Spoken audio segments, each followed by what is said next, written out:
Hola, hoy quiero empezar a compartir con ustedes el motivo que me trajo aquí, lo que me llevó a crear Vida y Bliss. Hace poco escuchaba una frase de una de mis profesoras en la Academia de la India que decía cómo una herida de la niñez te puede llevar al divorcio. Y eso fue exactamente casi lo que me pasa a mí, lo que me pasó a mí.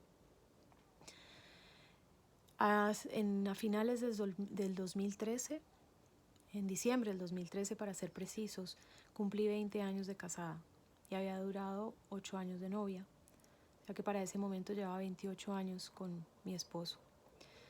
Me casé con un ser humano extraordinario, un hombre decente, respetuoso, amoroso, que me ha querido desde el día uno, que me ha apoyado siempre, que siempre así tuviera que viajar mucho, porque su trabajo lo obliga a viajar mucho, siempre estaba pendiente de mí. Sin embargo, nada de eso para mí era suficiente. Nada, yo no apreciaba realmente el ser humano que tenía a mi lado. Y me enfoqué en lo que no funcionaba, en la distancia que generaba su trabajo y en las ausencias. Y tomé la decisión en enero, posterior a cumplir esos 20 años de casada, de separarme, convencida que el problema de mi relación, o el problema en ese momento de mi vida, era mi relación de pareja, que eso era lo que causaba mi infelicidad. Pero también tomé otra decisión, y es que decidí salir a buscar la felicidad. Desde muy pequeña, a pesar de las dificultades que me pudieron suceder cuando pequeñita, que generaron toda esta situación después, siempre dije que esta vida venimos a ser felices, y eso estuve convencida siempre, y hoy claramente creo que es así. Y fueron dos situaciones. Una, tomé la decisión de separarme, convencida que mi problema era la relación de pareja, y dos, salí a buscar la felicidad.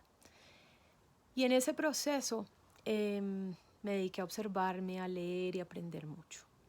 Pero también empecé a descubrir que el problema no era tanto mi relación de pareja, sino las estructuras que yo había construido a lo largo de mi vida, producto de una situación en mi niñez. ¿Qué pasó? Justo un poco antes de cumplir 3 años, aún siendo yo única hija, somos 2 mujeres, estaba de vacaciones con mis papás y una tarde me quedé dormida cuando ellos estaban de compras. Creo que no tenían el coche en ese instante. Tomaron la decisión de que mi papá se fuera conmigo al hotel para que yo pudiera dormir un rato. Recuerdo, porque como dije, no tenía cumplido los 3 años, luego hay cosas que uno ya no se acuerda, pero recuerdo muy bien que estando sentada en la cama y mi papá acostado en la otra, le dije: papi, tú te quedas conmigo y me acompañas mientras que yo duermo, ¿cierto? Y me dijo: sí. No sé cuánto dormí, me acosté en ese instante, me acosté a dormir. No sé cuánto dormí, no sé si fue media hora, 20 minutos, porque esta conversación sobre este tema no se pudo tratar mucho a lo largo de mi niñez, y la verdad, tal vez ni siquiera le di mucha importancia porque no sabía qué tanto me había marcado. El hecho fue que me desperté. Cuando me desperté ya era un poco más tarde, no había oscurecido, pero ya era más tarde, ya estaba empezando, digamos, que el atardecer. Y cuando me despierto, mi papá no estaba en la habitación. Me asusté mucho y decidí coger un muñeco que me habían comprado durante esas vacaciones, y me salí de la habitación, cogí el ascensor, atravesé el lobby, lo recuerdo muy bien, y me salí del hotel a buscar a mis papás. Duré 3 horas perdida en San Andrés, ya de noche. Casi me atropella un carro, porque recuerdo muy bien el chirrido de las llantas y la luz casi frente a mis ojos. Y recuerdo también llorar mucho con mi muñeco en la mano, caminando por las calles de San Andrés, que en ese instante, para esa época, hace ya bastantes años, 45, más o menos, 45 años, 46, tengo 49. No era muy grande. ¿Qué pasó entre mi papá y mi mamá? Mi mamá, alguna vez que puse el tema, me dijo que ya cuando llegó mi papá tomó la decisión de, cuando me vio dormida, salir e irse a seguir haciendo compras con mi mamá. Y cuando ella lo vio llegar, se aterró que por qué no venía conmigo y salieron a buscarme. Esa es la versión de ellos que recuerdo, porque no recuerdo más. ¿Qué pasó ahí? Ese día obviamente se derrumbó mi ídolo. Pues para una niña el papá es una figura importantísima. Ese día la figura de padre se derrumbó. No, me desconecté de él completamente. Para mí ese día, la lectura que hice yo en ese instante es que mi papá me mintió. Y la lectura que hacemos los seres humanos muchas veces es que, por ejemplo, la gran mayoría de los hombres mienten. Entonces establecer relaciones con hombres desde la confianza es muy difícil y a mí me costaba mucho trabajo. Tuve la bendición de casarme con un ser humano extraordinario, un hombre que nunca en la vida he sentido que me ha faltado en algo, y eso seguramente ayudó mucho a que yo no sufriera más de lo que ya sufría, porque igual sí te sentía desconfianza. También vine a descubrir, mi papá me mintió, y esa construcción, esa estructura la tuve clara, y para mí manejar la mentira era muy muy difícil, me hacía tener episodios de rabia, de descontrol.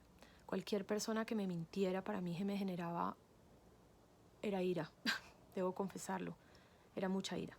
Claro, eso me llevaba inmediatamente a ese momento de mi vida donde sentí ese dolor por esa mentira tan grande. Y a la gente que le tenía confianza simplemente les decía, por favor no me mienta porque no la manejo, no la sé manejar. Asimismo le dije a mis hijos desde que estaban pequeñitos, por favor no me digan mentiras porque no lo sé manejar. Y era cierto, no lo sabía manejar. Cualquier duda de que alguien me estuviera faltando a la verdad ya me generaba sufrimiento internamente. Y de esa situación también se desprendió algo que vine a descubrir realmente durante este proceso de aprendizaje en India, donde uno hace procesos muy profundos al inconsciente. Y ahí descubrí el abandono y la soledad. Y eso está muy relacionado a mi relación de casada. ¿Por qué? Porque mi esposo viaja mucho por su trabajo.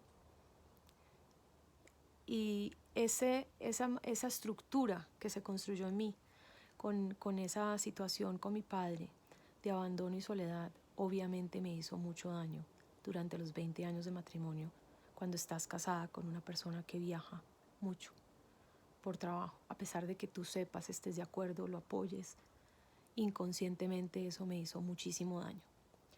Entonces, claro, mi matrimonio se desbarata, no porque él o yo no nos entendiéramos, sino porque en mi niñez hubo una situación que me generó una estructura de mentira, de soledad y abandono, particularmente de soledad y abandono, en el caso de la relación de pareja. Y eso me llevó a sufrir de tal manera, de forma inconsciente, que yo un día decidí separarme convencida que mi relación no funcionaba. Cuando empecé a trabajarme internamente, lo que sucedió fue que me di cuenta, me fui dando cuenta de todo esto. Empecé a apreciar además también al ser humano que tuve conmigo durante 28 años. Y pasamos de 1 año y medio de separados y estar yo realmente sentada en una notaría a punto de firmar un divorcio, que no pude firmar porque se perdió un documento. Y en ese momento también una amiga mía con la cual me ha acompañado haciendo como terapia, me había dado un ejercicio que hoy en día yo sé que es una meditación, que me dijo hágalo por 40 días, pero yo realmente el ejercicio era para conseguir novio. Y la persona con unas características que ya para mí eran importantes. Y en menos de 40 días, gracias a esa meditación, amé por primera vez a mi esposo como nunca lo había amado. Y hoy, 4 años después, seguimos con una relación hermosa, conectada, muy profunda y muy, muy linda. Y eso fue lo que me tomó la decisión de decidirme a compartir mi historia, a aprender y entender qué había pasado dentro de mí. Y por eso hoy en día sé sobre las estructuras de la niñez, cómo funciona el cerebro, cómo funcionan nuestras emociones dentro de nosotros. Hoy me he dedicado a estudiar. Terminé certificándome en una academia de la India, en un lugar maravilloso y espectacular, donde yo soy la responsable, yo y tú. Cada ser humano es responsable de sus emociones, de su situación. No es lo que nos hagan, no es lo que nos digan, no es lo que nos pase. Lo que nos pasa nos afecta, pero nosotros internamente, trabajando, yendo a nuestro interior, podemos sanar y reconstruir nuestra vida. Podemos transformar nuestra vida y pasar de vivir de un estado de sufrimiento, porque todos vivimos en un estado de sufrimiento y no sabemos, a vivir desde un estado de amor y de paz interior, que es como yo hoy vivo gran parte de mis días. Cosas me molestan, soy humana, también sufro, lloro a ratos de tristeza por alguna situación que vea que le pasa a otra persona realmente, o por mí, pero no, gracias, por fortuna no he tenido situaciones de tristeza recientemente. Me da molesta que a veces situaciones que pasan, expreso mi molestia, la siento, pero no me quedo ahí. Y eso es lo que quiero compartir. Cómo todo esto nos está afectando también la vida personal, familiar, cómo esto está generando que el estrés nos esté matando. A mí hoy en día la salud me cambió también por completo. Sufría del sistema digestivo mucho. Hoy en día nada me molesta. Me daban gripas. Yo le decía la gripa de cada 15 días. Hace muchos meses no me da un resfriado. O si me das un ligero resfriado, pero no me da una gripa. La salud cambia porque las emociones nos enferman. Y es importante que empecemos a tomar medidas. Entonces los invito a remar conmigo. Los invito a acompañarme en este camino, que yo los quiero acompañar, las quiero acompañar en este camino. Hoy en día doy conferencias, me encanta meterme a nivel corporativo. Estuve casi 20 años de mi vida metida en organizaciones, corporaciones, banco, retail, y sé cómo cuesta a veces el día a día laboral. Y sé hoy por estadísticas lo difícil que está siendo, lo difícil que es trabajar a veces en equipos de trabajo cuando cada uno de nosotros está sobrecargado de estrés. Entonces me encanta el meterme en el campo corporativo, porque creo que podemos transformar la vida de muchas personas cuando empezamos a manejar herramientas y empezamos a cambiar nuestros hábitos para lograr vivir una vida desde el amor y no desde el sufrimiento. Muchas gracias, los quiero. Feliz noche para mí, feliz tarde a la hora que estén escuchando. Un abrazo y los invito y las invito a remar juntos. Namaste.